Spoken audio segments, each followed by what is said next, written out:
الله أكبر الله أكبر الله أكبر الله أكبر الله أكبر الله أكبر الله أكبر الله أكبر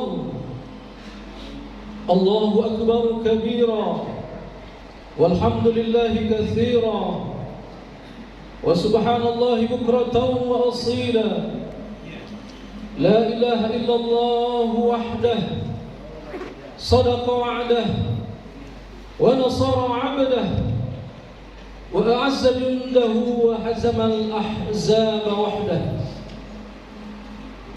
لا إله إلا الله والله أكبر الله أكبر ولله الحمد الحمد لله الذي خلق الإنسان في أحسن تقويم ثم رددناه أسفل سافلين إلا الذين آمنوا وعملوا الصالحات فلهم أجر غير ممنون أشهد أن لا إله إلا الله وحده لا شريك له وأشهد أن محمدا عبده ورسوله الذي من لا نبي بعده اللهم فصل وسلم على هذا النبي الكريم سيدنا وحبيبنا وشفيعنا مولانا محمد وعلى آله وصحبه أجمعين ومن تبعه بإحسان إلى يوم الدين أما بعد فيا عباد الله أوصيكم ونفسي بتقوى الله وطاعته فقد فاز المتقون فقال تعالى في كتابه الكريم وهو أصدق القائلين أعوذ بالله السميع العليم من الشيطان الرجيم يا أيها الذين آمنوا اتقوا الله حق تقاته ولا تموتن إلا وأنتم مسلمون وقال تعالى في آية أخرى يا أيها الذين آمنوا اتقوا الله وقولوا قولا سديدا يصلح لكم أعمالكم ويغفر لكم ذنوبكم ومن يطع الله ورسوله فقد فاز فوزا عظيما صدق الله العظيم وصدق رسوله وبعده إخوة الإيمان أعزكم الله جميعا معاشر المسلمين والmuslimat sidang jamaah salat Id Aidil Fitr rahimakumullah. Hari ini 1 Syawal 1443 Hijrah, hari yang mengharukan kita, hari ada gembira sekaligus ada kesedihan. Adapun kegembiraan orang-orang mukmin adalah dia telah menang melawan hawa nafsunya. Di Ramadan dia ditarbiyah, dia sadar hakikat nafsu itu. 29 atau 30 hari lamanya seorang mukmin mampu menundukkan nafsunya, menjadi kegembiraan kita semua. Dan kegembiraan lainnya adalah bahwa hari ini kita bagaikan bayi yang baru dilahirkan dari rahim ibu kita. Allah sucikan kita kembali. Di luar Ramadan begitu banyak godaan kita. Yang naik adalah dimensi fisik kita, dimensi roh turun. Tetapi di Ramadan dimensi roh kita yang naik, dimensi fisik kita turun, karena kita tekan, kita menahan imsak yang halal-halal. Makan minum yang halal kita hentikan, berhubungan dengan istri kita yang halal yang telah kita bayar maharnya, ijab qabul dengan walinya, itu pun diharamkan di usia Ramadan, mulai fajar sampai terbenam atau tenggelam matahari, menjadi kegembiraan kita. Adapun yang menjadi keharuan dan kesedihan kita, bahwa kita harus menerima kenyataan bahwa datangnya azan maghrib tadi malam menandakan habisnya Ramadan. Ramadan itu telah pergi dari kita semua. Apakah Ramadan akan datang tahun depan? Jawabannya pasti iya. Dia akan datang di tahun depan sebagai sunnatullah, satu di antara 12 bulan. Tetapi pertanyaannya, apakah kita yakin hadir? Apakah kita yakin hadir ketika datang Ramadan tahun depan? Jawabannya pasti belum tentu. Lihat saudara-saudara kita kemarin masih bersama kita, sekarang dia sudah tak nampak lagi batang hidungnya. Ternyata ajal lebih cepat mendahulunya. Fa idza jaa ajaluhum la yastakhiruna sa'ah wa la yastaqdimun. Menjadi kesedihan kita kehilangan Ramadan, di mana Ramadan kita penuhi masjid-masjid kita penuhi siang dan malam, subuh pun ramai, apalagi tarawih berjamaah, kita bertadarus, bahkan dibuat i'tikaf, bersilaturahim kita di masjid ini. Kini Ramadan itu telah pergi. Pertanyaan pada diri kita, apakah kita tetap berupaya untuk hadir di masjid yang kita cintai ini?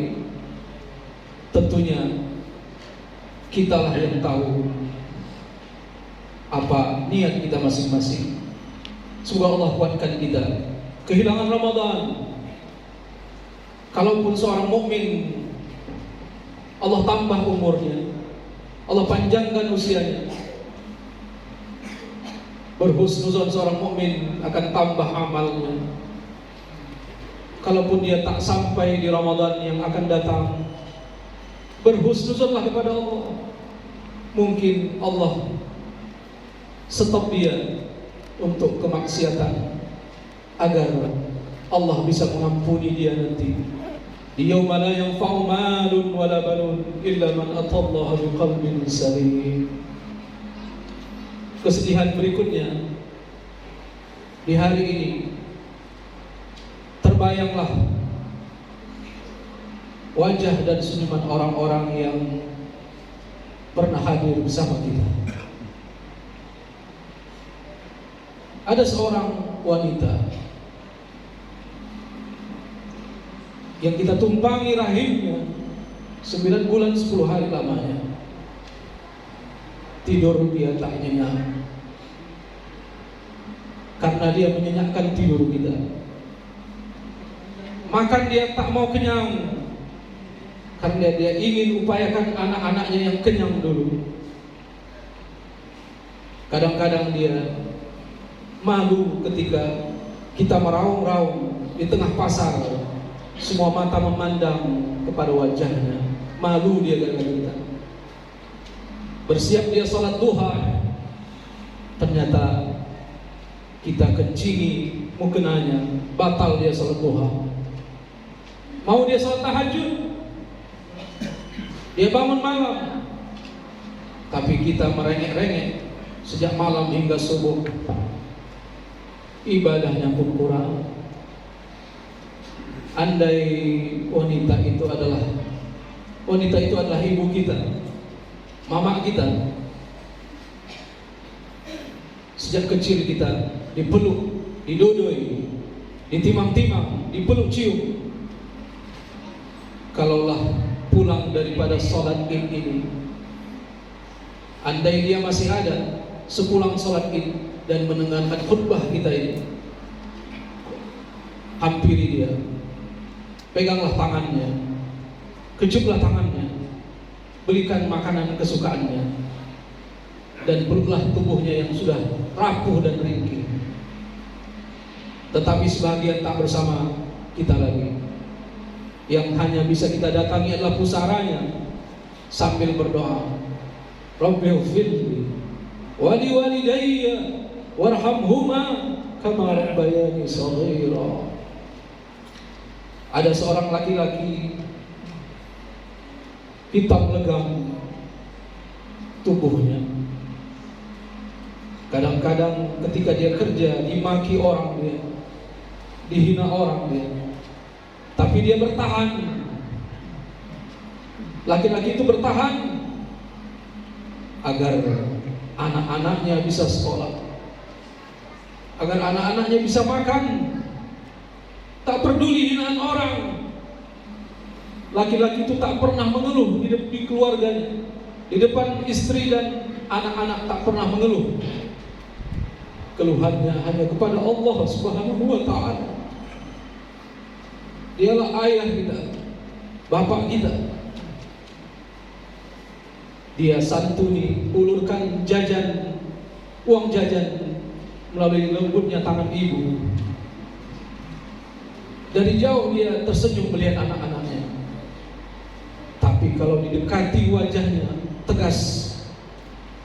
Manusia yang mengajarkan kita asyhadu an la ilaha illallah. Ketika kita lahir diazankan dia. Kalau bisa satu masa nanti dia masih hidup, dan satu waktu nanti dia akan dipanggil. Kita yang berazan kepadanya, kita yang bantu dia mengucapkan kalimat la ilaha illallah, seperti dulu kita didengarkannya azan atau iqamah. Andai laki-laki itu masih ada sepulang sholat Id ini, sepulang dan mendengarkan khutbah ini, kita ambil tangannya, kita cium dia, kita mohon doa. Wahai ayah, wahai ibu, doakan aku. Meski aku sudah berumur sekian, aku masih butuh doamu. Wahai ayah, ibu, berikan doa yang terbaik. Tapi sebahagian mereka sudah tak ada lagi bersama kita. Yang bisa kita datangi hanya pusaranya sambil mengucapkan Assalamualaikum ya ahlad diyar, wa inna insyaallah bikum lahiqun, nas'alullahu lana wa lakumul afiyah. Ya rahamullah mustaqdimin wal mustakhirin.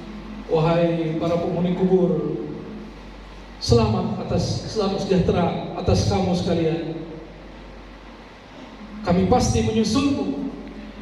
Semoga yang duluan ke alam kubur dan kami yang belakang semuanya diliputi al-afiyah, diliputi kebaikan oleh Allah Subhanahu wa ta'ala. Itulah sedih dan gembira kita di hari ini. Adapun goals Ramadan ini punya tujuan. Sudah kita hafal, siang malam kita dengar ayat ini. Sudah hafal kita, apakah di luar kepala atau di dalam kepala, hafal kita semua. Ya ayyuhalladzina amanu kutiba alaikumus shiyam kama kutiba alal ladzina min qablikum la'allakum tattaqun. La'allakum tattaqun. Garis besar Allah. Puasa kita 29 atau 30 hari kita tahan yang halal-halal. Apalagi yang haram tak kita cerita. Karena bukan orang ahli iman, orang yang mau melakukan yang haram, sedangkan yang halal ditahan di Ramadan. Tak lain tak bukan agar dia menjadi berpangkat takwa di sisi Allah.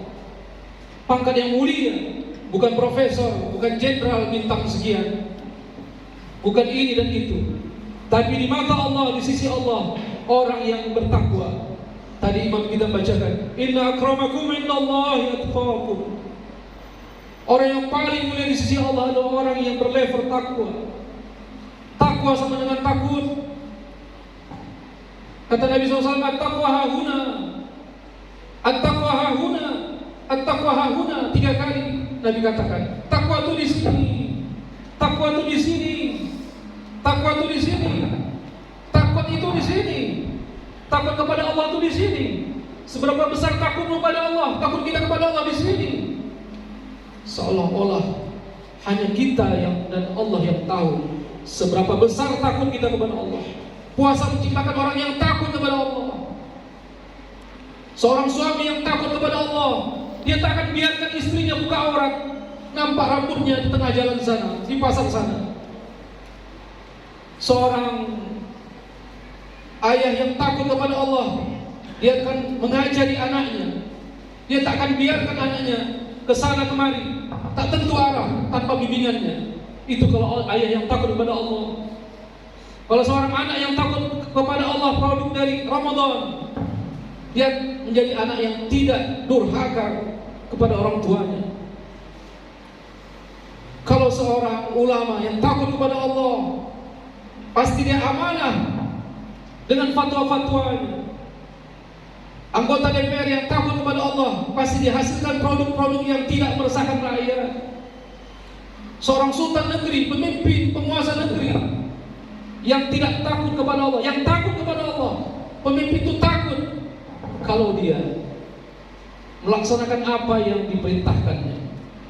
Dia pun mengerjakan apa yang diperintahkan kepada rakyatnya. Dia berlaku adil, tidak berlaku zalim. Itulah pemimpin yang takut kepada Allah. Takut kepada Allah berarti mendekat kepada Allah. Orang yang takut kepada Allah, dia menyerahkan hidupnya kepada Allah. Dia menyerahkan urusannya. Setelah dia lakukan usaha, dia menyerahkan urusannya kepada Allah. Wa ilallahi turja'ul umur. Dia serahkan urusannya kepada Allah. Wa ilaihil masir. Dia yakin kembali kepada Allah.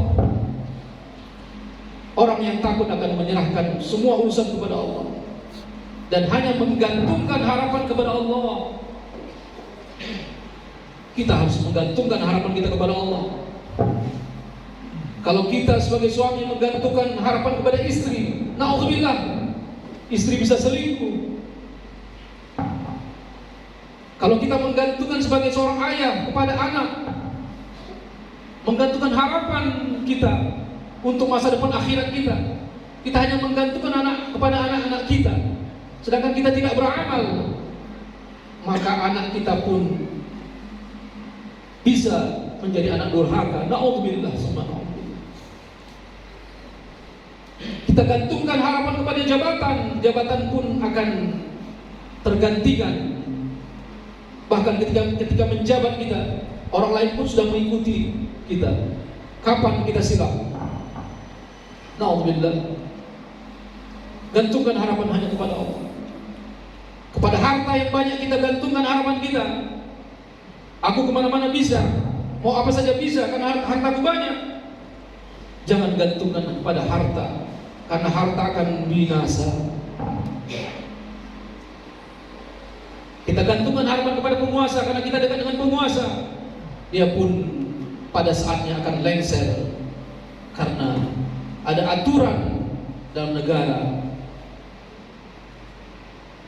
Gantungkan harapan kepada Allah. Orang yang takut menggantungkan harapan kepada Allah Subhanahu wa taala. Bagaimana sifat-sifat orang takut kepada Allah? 3 saja yang dibahas kali ini. Tadi imam sudah membacakan sifat-sifat orang yang takut kepada Allah. Banyak sebenarnya, tapi kita padakan 3 saja. Kalau ada meteran Seorang penjahit, mohon maaf, biasanya menggunakan meteran ke badan orang lain. Kali ini kita raba kita sendiri, kita ukur kita sendiri. Apakah kita termasuk orang-orang yang memiliki sifat takut kepada Allah? Apakah kita termasuk orang-orang yang memiliki sifat takwa kepada Allah? Yang pertama adalah alladzina yunfikuna fis sarra'i wad dharra, seperti bacaan Imam tadi. Orang yang takut kepada Allah, dia mau berinfak. Dan infaknya bukan sedikit infaknya, bukan. Tapi sedikit-sedikit dia mau berinfak. Bukan sedikit infaknya, tapi sedikit-sedikit dia mau berinfak. Karena dia sudah ditarbiyah Ramadan. Alladzina yunfikuna fi sarra, dia mau berinfak ketika lapang, juga ketika sempit. Dia mau berinfak ketika dia kaya, ketika jatuh miskin pun dia masih mau berinfak. Orang yang bukan hanya mau berinfak di tanggal muda, bulan muda, tapi di tanggal tua, bulan tua pun masih mau dia berinfak. Masya Allah, tabarakallah. Inilah level orang takwa, level orang yang takut kepada Allah. Karena dia sudah ditarbiyah Ramadan, diajarkan Nabi SAW. Nanti di hari akhirat jarak kita dengan neraka sangat dekat. Kalau surga ada kuncinya, wa futihat, kata di surah As-Zumar. Tapi kita dengan neraka sangat dekat di mahsyar nanti. Kata Nabi, ittaqun nar, takutlah kalian akan neraka. Buat dinding dengan neraka, buat batas dengan neraka, melalui walau bisyikki tamrah. Kata Nabi SAW, ittaqun nar, takut dengan neraka. Kita bentengi diri kita daripada neraka, walau bisyikki tamrah, meski hanya punya sebutir kurma. Walau bisyikki tamrah, kita paruh dua, satu untuk kawan, sebelah untuk kita, sebelah untuk kawan, sebelah untuk kita. Sampai begitu Nabi ajarkan. Nabi tidak langsung mengajarkan bangun masjid kalian, bangun ini, bangun itu. Tidak. Nabi ajarkan yang ringan-ringan dulu, baru lama-lama Allah bisa karena biasa.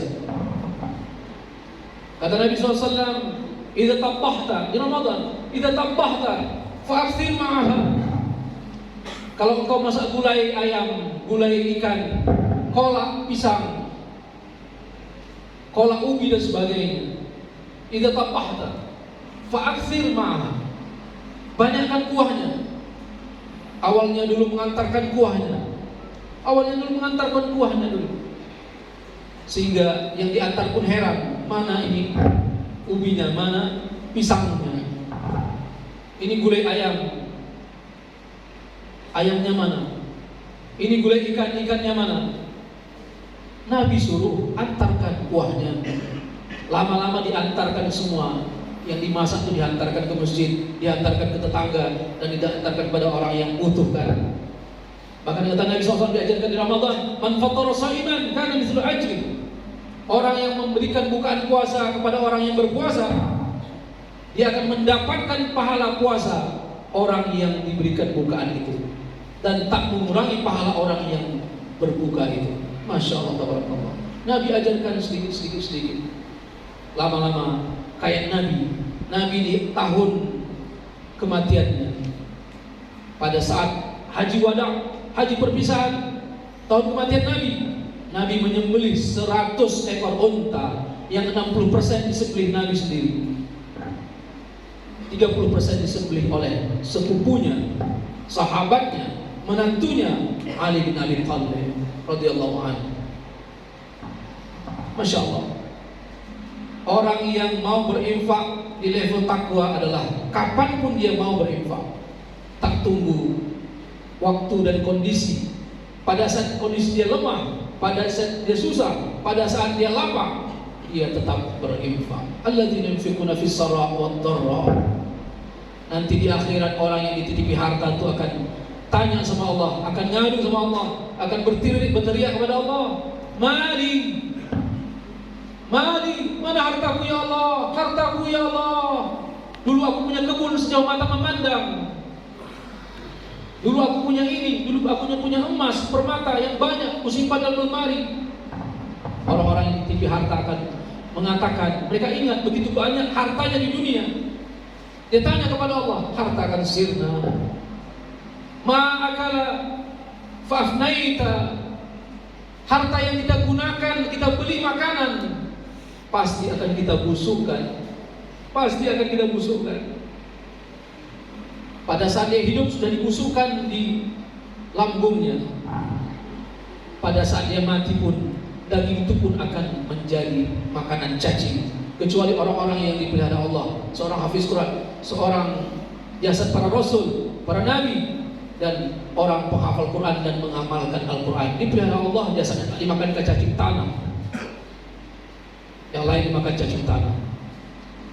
Pasti busuk. Ma'akala fa'afna.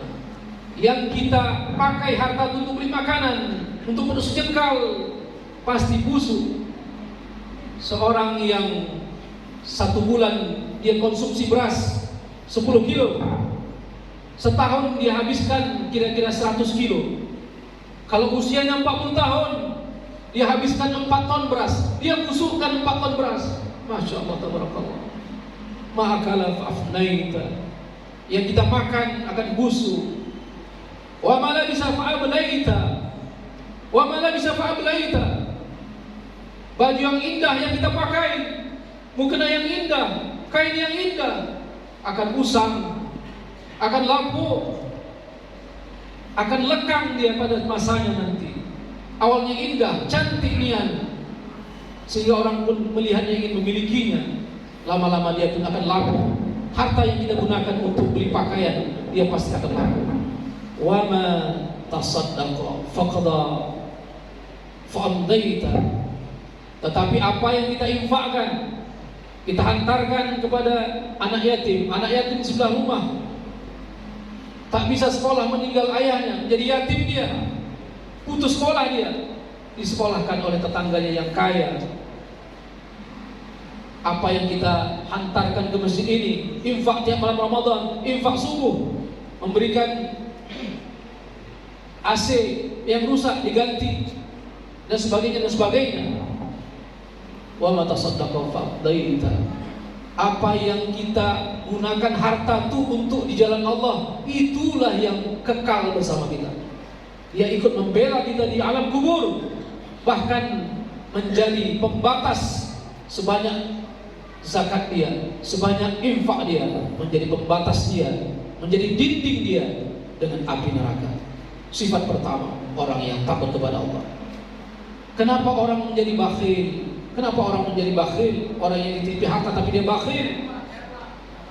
Bakhil dia, payah dia meleleh untuk kawannya, untuk tetangganya, untuk orang susah, untuk anak yatim, untuk orang membutuhkan. Payah hartanya meleleh kepada mereka semua, karena dia punya sifat. Di Quran dikatakan bahkan ada yang lebih parah daripada bakhil. فَمَنْ يُوقَ شُحَّ نَفْسِهِ فَأُولَٰئِكَ هُمُ الْمُفْلِحُونَ. Orang-orang yang menang, salah satu ciri orang menang, dia bisa tekan, dia bisa kendalikan, dia bisa pelihara daripada sifat syuh. Apakah sifat syuh itu? Kalau di Quran kita lihat terjemahannya, syuh itu sama dengan kikir, syuh itu sama dengan bakhil, syuh itu sama dengan pelit. Padahal arti bakhil itu adalah kikir, pelit. Bakhil bahasa Arab, syuh bahasa Arab. Tapi rupanya lebih parah lagi syuh. Kalau ada 3 orang berjalan musafir, mereka singgah makan. Si A memiliki sifat takwa dia. Dia sering membayar temannya. Dia ingin membayarkan temannya. Kadang-kadang dia bisa bayar, tapi kadang-kadang dia sudah habis uangnya. Tak mungkin. Tapi dia ada niat, dia mudahkan teman-temannya, apalagi yang lebih susah daripada dia. Si B punya sifat bakhil. Setiap makan, dia pesan makanan, dia pesan jus, maka dia minta bil. Pada masanya minta bil, ditanya harganya, ditengok semua harganya. Kalau aku pilih makan aku ini, aku pilih jus aku ini, dan aku membayar apa yang aku makan saja. Orang yang bersifat bakhil, terus-terusan demikian akan bersifat bakhil.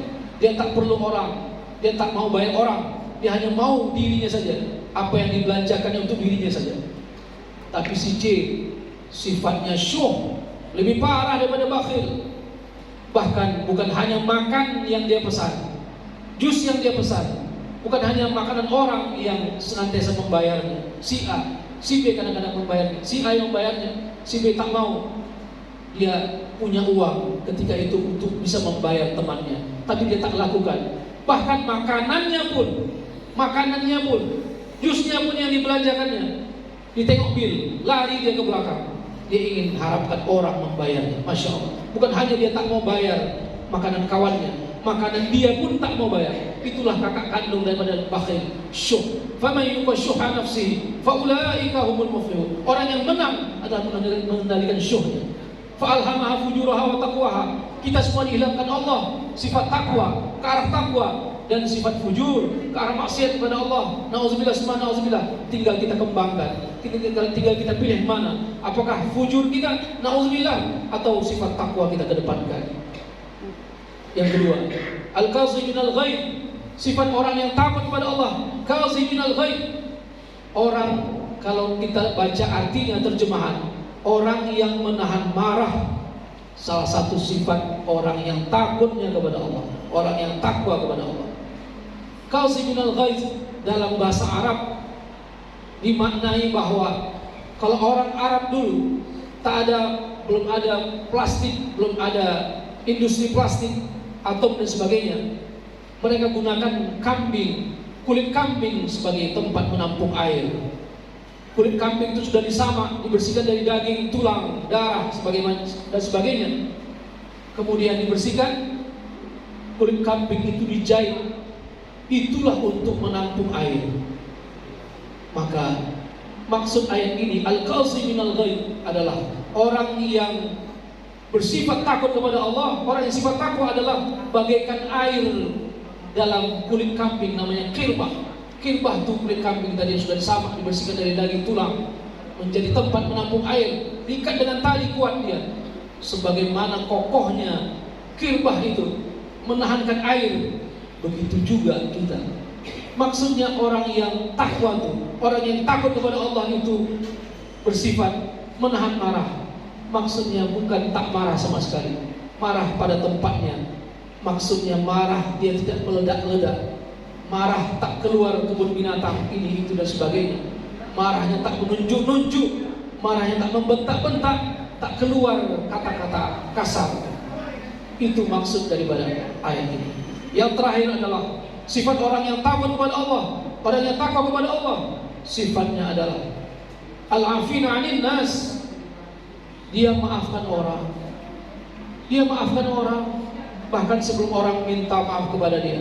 Kita diajarkan di tarbiyah Ramadan. Tiap malam kita katakan, Allahumma innaka afuun tuhibbul afwa fa'fu anni. Duhai yang Maha Pemaaf, Engkau cinta akan kemaafan. Tuhibbul afwa fa'fu anni ya karim. Maafkan daku ya karim. Kita mohon maaf kepada Allah. Nabi pun mengajarkan kita minta maaf. Ditulis dalam Sirah An-Nabawiyah. Syekh Syafiur Rahman Mubarak Furi pada hari Rabu, pada tahun kematian Nabi panggil. Biasa Nabi berdiri untuk berkhutbah. Nabi katakan, ta'al, semua duduk. Apa yang Nabi katakan? Nabi katakan, kalau dulu ada pernah aku campur kuda, ujung campur itu mengenai salah satu di antara kalian, maka hari ini hadza zahri, ini pundakku, pundak Muhammad SAW. Silahkan balas. Menunjukkan Nabi minta maaf. Kemudian kata Nabi SAW, kalau dulu ada yang pernah dengan kata-katamu sakit hatinya, tersinggung dia, hadza irdi, ini harga diri Muhammad, silahkan balas. Nabi mengajarkan minta maaf. Sahabat tertunduk semua. Yang terakhir kata Nabi, dulu mungkin aku punya hutang kepada kalian, tapi aku lupa membayarnya. Hari ini akan ditunaikan bayarnya. Cash, kata Nabi SAW. Baru ada sahabat yang berdiri, innalaka alayya salatana rahim. Engkau ya Rasulullah, engkau pernah hutang kepadaku salatana rahim, 3 dirham. Kata Nabi, akan dibayar hari ini. Menunjukkan apa? Nabi mengajarkan maaf. hari ini, maafkanlah orang, bahkan sebelum dia minta maaf. Selama Ramadan kita bacakan itu. Bahkan diajarkan Nabi SAW, ditanya Aisyah, wahai Rasulullah kekasihku, Nabiullah, apa yang aku baca ketika berjumpa dengan Lailatul Qadar? Bacakan Allahumma innaka afu tuhibbul afwa fa'fu anni. Doanya meminta maaf kepada Allah. Supaya apa? Supaya kita bisa memaafkan manusia. Al-afina 'anil nas, bahkan sebelum orang lain minta maaf kepada kita. 3 sifat takut ini kita raba-raba kepada badan kita, kepada diri kita. Bak meteran tadi, meteran itu diukur kepada kita. Apakah telah kita masuk ke dalam sifat-sifat orang yang takut kepada Allah? Semoga kita menjadi orang yang diberikan pangkat takwa di hari yang mulia ini. Amin Allahumma amin. Barakallah li wa lakum fil Qur'anil azim wa nafa'ani wa iyyakum bima fihi min al-ayati wa dhikril hakim. Wa taqabbalallahu minna wa minkum tilawatahu wa innahu huwas samiul alim. Aqulu qawli hadha fastaghfirullah li wa lakum wa li sa'iril muslimin wal muslimat wa innahu huwal ghafurur rahim.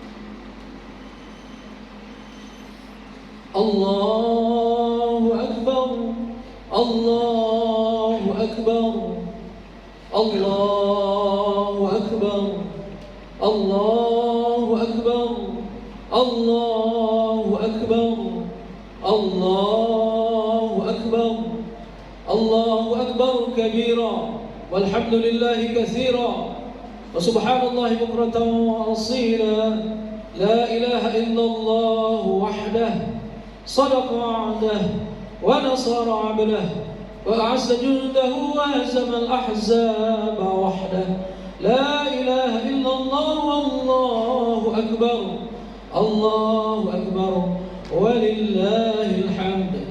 الحمد لله الذي أنزل السكينة في قلوب المؤمنين ليزدادوا إيمانا مع إيمانهم. أشهد أن لا إله إلا الله وحده لا شريك له وأشهد أن محمدا عبده ورسوله الذي من لا نبي بعده. اللهم فصل وسلم على هذا النبي الكريم سيدنا وحبيبنا شفيعنا مولانا محمد وعلى آله وصحبه أجمعين ومن تبعه بإحسان إلى يوم الدين. أما بعد، فيا عباد الله اتقوا الله، اتقوا الله ما استطعتم ولعلكم ترحمون ولعلكم تفلحون. فقال تعالى في كتابه الكريم وهو أصدق القائلين: أعوذ بالله السميع العليم من الشيطان الرجيم، بسم الله الرحمن الرحيم. يا أيها الذين آمنوا اتقوا الله وتنظر نفس ما قدمت لغد واتقوا الله إن الله خبير بما تعملون. وقال أيضا: إن الله وملائكته يصلون على النبي يا أيها الذين آمنوا صلوا عليه وسلموا تسليما. اللهم اغفر للمسلمين والمسلمات والمؤمنين والمؤمنات الأحياء منهم والأموات إنك السميع قريب مجيب الدعوات ويا قاضي الحاجات. اللهم أعز الإسلام والمسلمين وأذل الشرك والمشركين واهلك الكفرة الظالمين ودمر أعداءك أعداء الدين واحمي حوزة الإسلام واجمع كلمة المسلمين على الحق يا رب العالمين. اللهم انصر إخواننا المسلمين والمظلومين والمستضعفين والمجاهدين في فلسطين وفي غزة وفي العراق وفي يمن وفي سوريا وفي تايلاند وفي فلبين وفي إنديا وفي أويغور وفي كل بلاد وفي كل مكان يا قوي يا متين. اللهم ألف بين قلوبنا كما ألفت بين المهاجرين والأنصار كما ألفت بين قلوب أنبيائك يا أرحم الراحمين. اللهم اجعلنا وأهلنا وذرياتنا من أهل القرآن وتعلمه وعمل به وأهل العلم والخير. اللهم اجعلهم يا الله من حفاظ القرآن والحافظات، ولا تجعلنا وإياهم من أهل السوء والضيق والزنا والربا، ونعوذ بك وإياهم من المنكرات الأخلاق. اللهم ربنا لا تزغ قلوبنا بعد إذ هديتنا وهب لنا من لدنك رحمة إنك أنت الوهاب. ربنا آتنا في الدنيا حسنة وفي الآخرة حسنة وقنا عذاب النار. عباد الله، إن الله يأمركم بالعدل والإحسان وإيتاء ذي القربى وينهى عن الفحشاء والمنكر والبغي يعظكم لعلكم تذكرون. فاذكروا الله العظيم يذكركم واشكروه على نعمه يزدكم ولذكر الله أكبر والله يعلم ما تصنعون. السلام عليكم ورحمة الله وبركاته.